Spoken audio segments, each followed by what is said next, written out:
Welcome to another week of The Inimitable Black Woman. I am your host, interviewer. I don't know which one to take, so both. Donna! I'm so happy to have y'all here, and I'm happy for y'all to hear this interview. We're going to just jump into it. But know I love you, and make sure to go vote. So we'll start with the obvious question. What is your name? My name is Huda. Huda, I've never heard that name before. What does it mean? Really, it means, I guess the easiest way is it means guidance or the right path, I guess I should say. What's its origin? Do you know? It's Arabic. It's Arabic. Okay, that's cool. Is it a family name or was it your name? Was it the first was your name? Oh, no, I have like 4 cousins with the same name. Are you serious? I have like an aunt who has the same name from my dad's side. Yeah, it's a very common Arabic name, which there's actually the beauty influencer Huda Beauty. She has like her makeup line in Sephora. Ever since she came up with her line, like it's been easier for me. My life has been easier because people now have heard that name, so it's not completely unfamiliar to them. I've never heard it before, but it's a pretty name. And I guess it's a very common name, and I just didn't know. Yeah, it's like Jessica of like the Middle East. Really? What's your family's background? Both my parents are Sudanese. Okay, so are you first generation? First generation, like American? Yeah. Yeah, I would say so. My parents, when they obviously immigrated here, they did the citizenship and they're American as well. But, well, it's kind of hard to say, I guess, because I wasn't born here. So I guess I came at the same time as them. I mean, obviously, but. So you weren't, but was it when you were a child? I was 3 when we moved to Canada, and then I was 12 when we came to Texas, or America. I would say you're basically first generation. I mean, you're Americanized, aren't you? Yeah, like if you had to describe yourself, you would say I'm pretty Americanized. I mean, yeah. I haven't thought about like technically if you weren't born here. I would say you are. Yeah. I mean, I would assume that because you're like Americanized. It's not like your children, it's going to be a new thing for them to be raised the way that you're raising them. Half my parents raised me, and America and Canada half raised me. So what was your childhood like? Oh my gosh. It was interesting, I think. For the most part, I would say that Canada kind of determined my upbringing because I was there until 4th grade, until I was 10. And so any kind of like beginning stages of learning about myself or my behavior or personality, I would say Canada kind of developed that for me. And it was nice. I mean, living in Canada, it's kind of everything that people say, like the people are really nice and you are like playing out in the streets with your neighbors and playing with bikes and stuff. So I would say it's a pretty wholesome upbringing. What is the difference you saw in how you were brought up compared to like other people? Honestly, for like the longest time, this is going to sound really odd. For the longest time, I didn't even consider myself Sudanese only because my parents actually never addressed it with us, so I didn't even know about it as a thing. I know it sounds so weird, but it was just never a topic of conversation, and I feel the way I was brought up, at least in Canada, nobody ever kind of identified in my neighborhood or my experience as like separate from everybody else. So even in school, like I never really saw anybody as like, okay, that person is white, or that person is also brown, or that person is this or that. It was just kind of like everybody just kind of like thought of each other as just children, and we just kind of all played and whatever. And I never had any like bad racial experience to where that kind of made me have to identify it as a kid. So as a kid, I always thought everybody was kind of the same. And it wasn't until I was 10 and my parents decided, okay, we're leaving Canada, and we moved to Sudan for 2 years, that I was like, oh my God, what's happening? What was it like in Sudan for those 2 years? It was, looking back on it, it was really interesting. When I was there at the time, I didn't think anything of it. But looking back on it now, those 2 years were by far, I think, like some of the most important years of my life. Because at the time I didn't speak Arabic very well, and so when we went there and I had to kind of learn it more because everybody there is fluent in Arabic, English kind of is more of a second language there, or third really. So it was really different. Like I said, my parents didn't really talk to us a lot about, our culture or where we were from or really their family that much. So when I got there, I met all these cousins and aunts and uncles that I didn't know about, and they all spoke Arabic. And I'm just sitting there like holding my mom, like, what the heck is, what is going on? What are they saying? Like all these things. So it was really different. And then even going to school there was really different. I went to a British school, so it had like a lot of different kids. So that was kind of nice to be in that same setting of being around different people. It wasn't any like isolation, like you're just around Arabic speaking people or you're just around Sudanese people. So that was really nice. But it was just a huge difference. And looking back on it, I'm surprised that I wasn't more shocked about it. But I think as a kid, you just adapt so easily that you really don't think about it. But it was interesting. I'm glad everything that happened. There were times where, like my dad's side of the family, where we would go to literally like a village and kind of stay with them and see what it's like over there. And that was completely different. Like they have, I think it's kind of, sadly to say, kind of what people expect Africa to be like the bathroom situation when I was there, it was kind of like a hole in the ground. So it was like really different. But as a kid, you don't think about it like that. You're just kind of like, okay, I didn't pay for this, so I just have to do what I have to do. But I think those 2 years definitely shaped a lot of my life, and learning about different people and different things and realizing how different it is in different places helped me really think about who I was and what that meant to me. And now having to incorporate all of these different things together it was really nice. So after those 2 years, you moved to America, right? Uh-huh. Okay, what was it like that first year in America?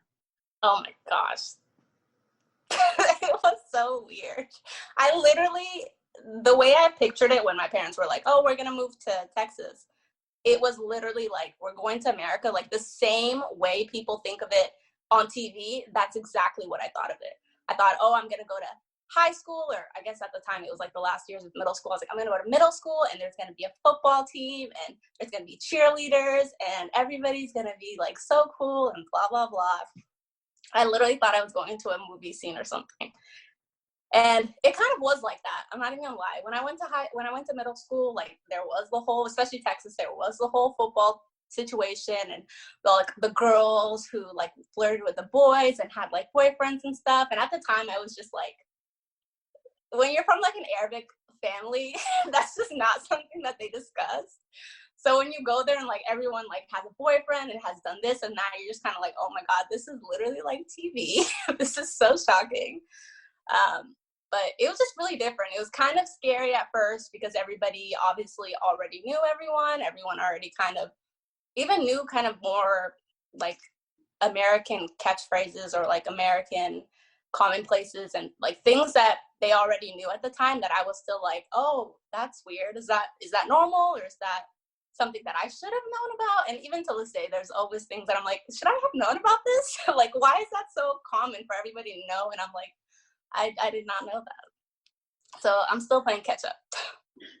What is a misconception you think people have about you? About me personally? I don't know.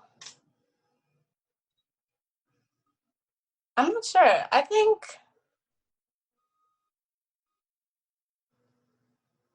honestly, I don't even know. I don't really think I think too much about what people think about me. I think I'm still always kind of thinking in my head, like, should I do this? Should I do that? What am I doing? Like, I don't really think,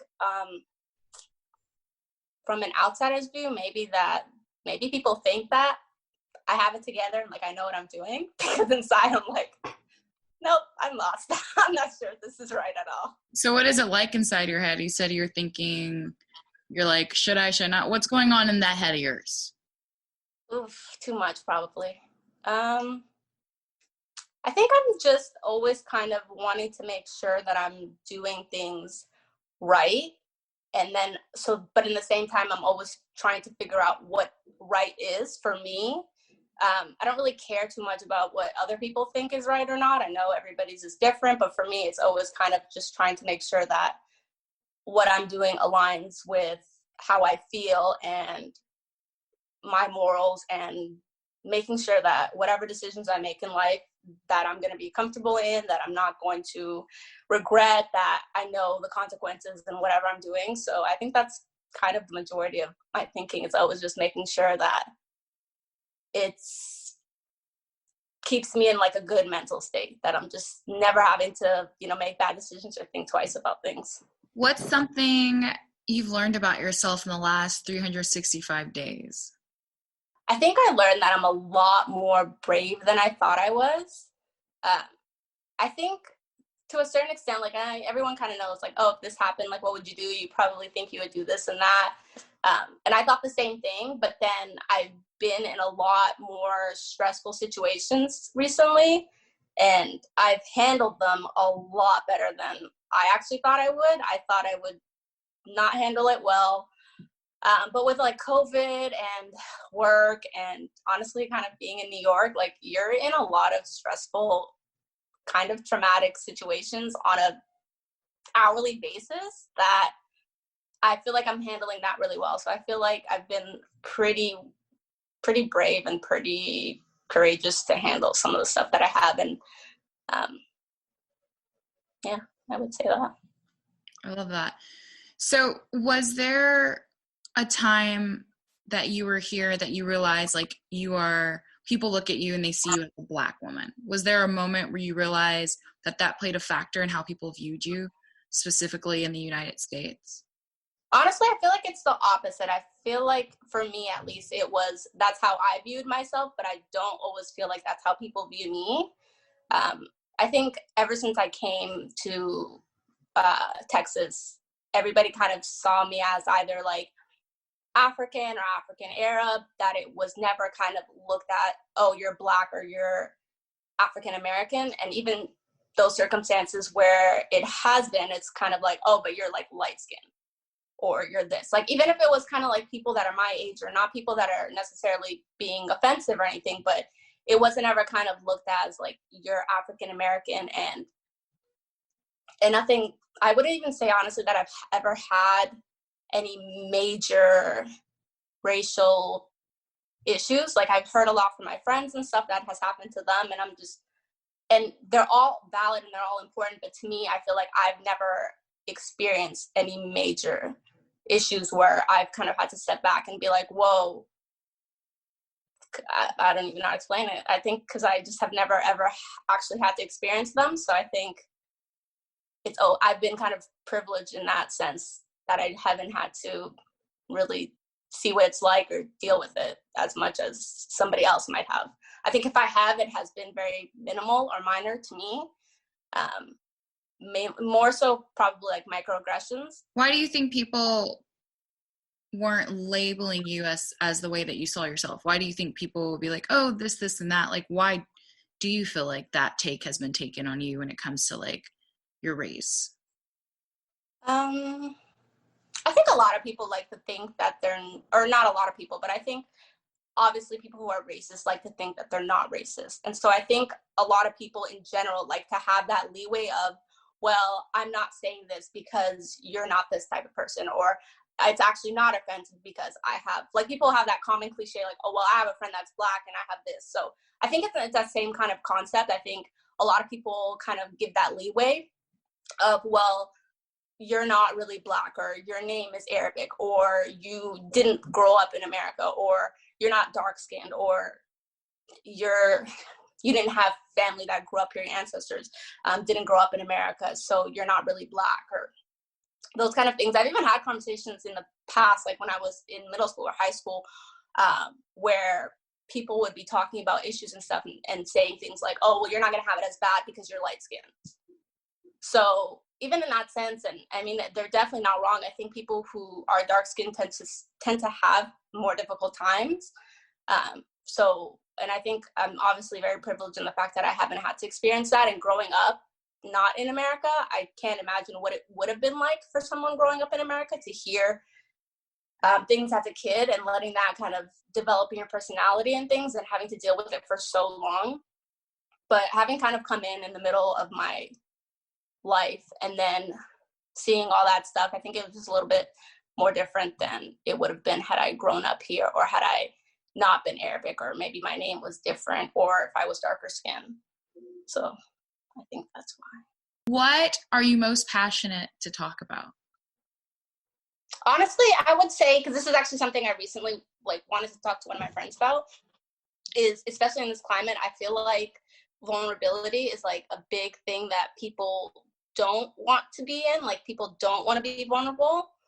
And I actually had a friend recently ask me kind of like, if I wanted to change one thing in the world, what would it be? And obviously there's a long list of the most important things, like starvation, hunger, poor people, and racism and slavery in other countries that's still going on, and war, and there's a long list. But if I had to change something that I could possibly actually put into place, I would say is if more people gave others the space to be vulnerable. That's what I would say. That's something I would be passionate about. I feel like a lot of people don't have that space, and I feel like a lot of people don't provide that space for people, even within like friendships and things. I think that's a really important thing to have, and I think there's a lot of judgment, especially in today's climate with the whole Black Lives Matters happening, with the whole presidential election happening, and there's a lot of feelings up in the air, but nobody really wants to hear anybody else's opinion, especially if it doesn't align with their own, or nobody wants to hear about their feelings, or if you feel some type of way, someone else kind of resents you or is angry about you for it. And so I feel like a lot of people just aren't given the space to be vulnerable, therefore they don't want to be vulnerable, and we just live in a world where everybody kind of is holding on to all these feelings and negative emotions that doesn't ever get talked about. Do you listen to Renee Brown? No. Who was that? Oh my gosh, Renee Brown. She's all about vulnerability and how vulnerability is your strength. Oh, is she a podcaster or who? No, she's an author, and she has a TED Talk. Okay, so after this, you need to look up Renee Brown, because it would just totally be up your alley. But she talks about like embracing like vulnerability. I can't even give a good summary of it now, and she has a Netflix like thing where she talks about it. Dang. See, this is what I'm talking about. I'm always playing catch up. Like, people are telling me things and I'm like, listen, Renee Brown, I'm playing catch up. Like, I think she's not I think I said catch up. I think she's been out though for like years, and I just heard about her I think like 2 or 3 years ago. Jeez, that's still so 3 years ago. I should have been on this, but it's fine. I know about it now. But this is like my whole point. Like, I feel like my whole life I'm always like, someone will tell me something and I'm like, really? What? Like, even recently someone told me something, I'm not going to talk about it on here, but because it was a little inappropriate, but I was like, what? Like, I'm always so shocked at what people tell me, but then I'll go back. Now I want to know, is it inappropriate or is it not? Oh, it's inappropriate. I can't talk about it. Give me a hint. I can't. There's like no hint. Maybe off the camera I'll tell you, but on camera we were playing. Okay, then good. After this, I definitely want to hear it. No, I will tell you after this. But on this, I'm just like, what? But I think that's. Sorry, go ahead. No, go ahead. But what were you saying? You think what? That I would say that's probably, if I had to think of a misconception about me, I think that's probably that people think a lot of things that are like, I don't want to say like street smarts or whatever, but like common like little things. I think people probably think I know those little things, like little phrases people say to each other, or like concepts or something that are very American. Like, I'm just like, what?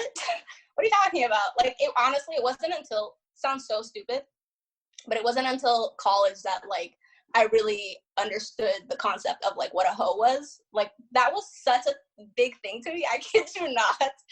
I had some male friends and they would like show me text messages from girls or whatever, and I remember thinking, I'm like, no way, you guys are like making this up. Like, someone's texting you this. There's just no way like possible that somebody would say this to you. And it really kind of shocked me. I was like, what? People actually like talk this way or like act this way or whatever? It was such a shock to me. I was like, what? This is really like TV. I thought this was just on TV, but it's not. Yeah, hoes are real. They're real, and they're out here living and thriving, and go for it. But I just did not know that was a thing. I thought it was like unicorns. I was like, there's no way. But I would say that's a misconception. I think people probably think I know a lot more about like American lifestyles or something than I actually do. Even like growing up, people, or in high school, like people would have listened to all these like old music that at the time I was like, what? Like I didn't even know about Sade until well into college. I never listened to her. I never knew about her. And people were like, what? You don't know all this like old hip hop and stuff? I'm like, no, I never listened to it. No one told me about it. No one that like I really knew about it. But yeah, I forgot what we were talking about. What was the question? You're like Kat from Mean Girls. Have you seen Mean Girls? I have seen Mean Girls. I just had to check. No shade. Just had to I get it. But you're like Kat, and they're like, you know this, and she's like, no. Mm-mm. Yeah, that's literally me. I feel like I'm constantly playing catch up to things people are saying, and I'm like, what? And I'm constantly like, not constantly, but I'm like, I like to research a lot of things. So I'm always kind of like, when someone tells me something, I'm like, okay, I need to go look that up later. Or if I see something on TV or the news or something, I'm like, I need to look that up. Like, I just feel like I should know things. And there's always things that I'm like, who taught you guys this? Like, how did you just know that? And they're just like, I don't know, we just know. And I'm like, how? Why though? But why? Because like, we're really exposed to the internet and TV. We know everything and nothing at the same time. That's actually such an accurate statement. That's very true. Now you're in New York, right? Yeah. How long have you been in New York? Since July. So what is that? 3 months-ish? So you moved in the start of the peak of the pandemic in New York. So, okay, it's kind of weird. I know it sounds very sketchy, but I'm actually a travel nurse. So I move like every couple of weeks, every couple of months for work anyways. So I was actually in the peak of COVID, I was actually in Boston and I was working COVID there. And then I worked COVID in Texas. And then I moved here, which has been by far like the least amount of COVID till like last week. What do you mean till last week? Last week, or maybe about 2 weeks ago, it just started peaking all of a sudden here. Like I feel like New York, oddly, after the whole first peak and pandemic part, that the peak of the pandemic that they had, it was really, really bad. But I actually feel like playing catch up, they dealt with it fairly well to where out of all the states, like they still were in the clear for a pretty long time versus Texas, who maybe had like a solid less than a month and then bam, they were back at it. But they did pretty well. Like even the streets are pretty empty. The hospitals didn't really have many COVID patients, but up until 2 weeks ago, I don't know what happened, but I'm assuming it has to do with the flu and people getting sick and people probably becoming more relaxed and not wearing masks and stuff. But all of a sudden we're getting a ton of people, like 10 patients a night, which in like 12 hours, 10 patients on one floor, like that's an intense amount of people to have with COVID. And it just started like ramping up again. Like the whole floor became COVID, now it's like a couple of floors are just designated for COVID. So I think it's obviously starting to get bad again. But it's just kind of scary to see it honestly happen again. You're like, oh, come on. What has it been like for you to be a nurse during this time? It's definitely stressful. And if I could recommend anything, I would say free therapy sessions for all healthcare workers at this point, because the peak was really bad. And I don't think it was until after the peak that every healthcare worker, or even people who, work in restaurants and have to be face to face with people and be scared and that threat. I don't think it was until after the first peak happened that you really settled down and were like, holy crap, like what the fuck just happened?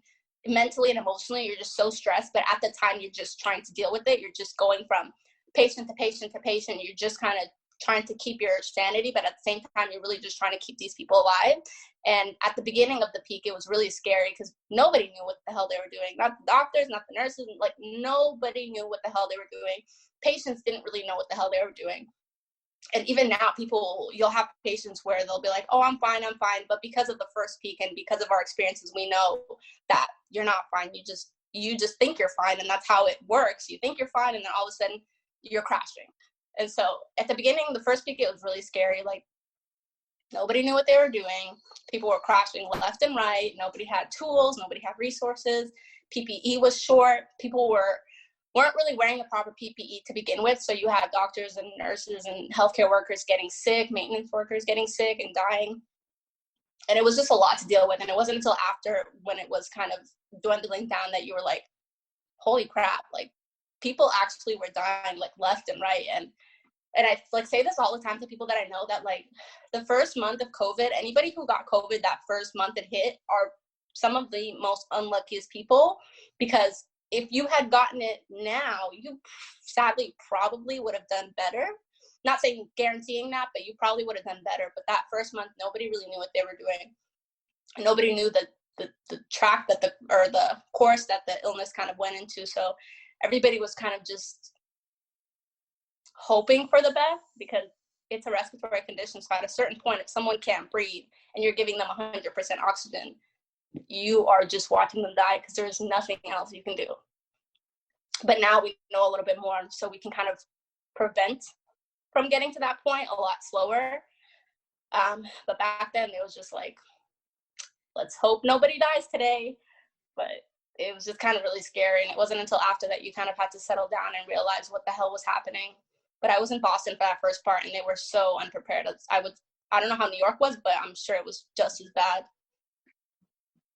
Wow. Yeah. Well, that's heavy.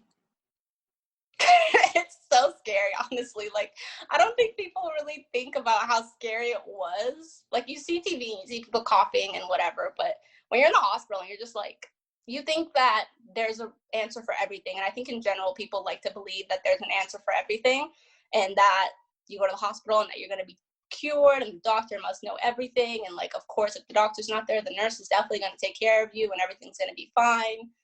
But at that time, even us, we were like, you could even just look at someone and just know, like, this person's not going to make it. And you're just trying your best with what you have, which is like barely anything. And you just know, like, yeah, this person's not going to make it. And the saddest part is, like, they don't even have their family here, because all the hospitals had like a no visitor rule. So it was just kind of, you're just going in there, you hoping for the best. But yeah, it was just stressful. I think now it's kind of easier to deal with it and talk about it. But back then you were just like, fuck, what the hell is going on? Like, is this right? Is this okay? And none of it was right or okay, but you had to do what you had to do. So is it weird to see people's reaction to this, being basically on the front line of what's happening? Like, to see how people who aren't in it are reacting to it or assuming things about it? Is it infuriating? Not really, honestly, because like I said, like, I try to understand people's perspectives. Like, it is kind of annoying when some people are like, I don't want to wear a mask. And it's like, okay, well, I don't really want to either, but just wear the fucking mask so we can get our groceries and move on with our lives and whatever. But I think, like, I get it, how annoying and inconveniencing it is. And obviously, from a bystander point of view, like, it's annoying to have to do that stuff. It's annoying for someone to tell you what to do. And it's annoying that, you may not be able to work, or not annoying, but it's obviously very tragic that some people can't work and some people have to, lose their housing and lose their homes and lose their resources. Even people who have like mental health issues or like sexual assault cases went up. Like, that is all very tragic to hear and know that that's happening. But at the same time, it's just like, I understand that everyone's just trying to do what they know best. And if wearing a mask is not what they know best, they just don't want to do it and be reckless. I'm hoping that just evolution is right, and that those people just will not survive and their lineage just will not continue, because you can't have, like, if you want to be stupid, then hopefully stupid people just do not reproduce and we just have an end to that altogether. But I just hope that everyone just does what's right for themselves, which in turn hopefully is what's right for everybody. Because if I wear a mask because I think that's what's right to protect me, then it's going to protect someone else. I just hope that that's what people do. But if it's not, then I can't force someone else to do what's right if they don't think that's right. Hopefully they just don't reproduce and stop being part of society. You're funny. Okay, last question. If you had the attention of the entire world, what would you say? Oh my gosh, I probably would not want to talk to them. I don't know, I'd be really nervous, and I don't think I would want to say anything. I would just, if I had to, I don't know, do what's right, don't be selfish, and care about others the same way you would care about yourself. Because I guess in that sense, if you cared about others the same way you care about yourself, then other people will care about you. And maybe in turn, that will just create a whole cycle of people who care and are not idiots, is my hope. I say this every week, but seriously, y'all, I love these interviewees. Every woman I meet just can't go wrong, man. They're all awesome, and Huda was great. Huda will be taking over my Instagram live, so you guys should definitely follow her.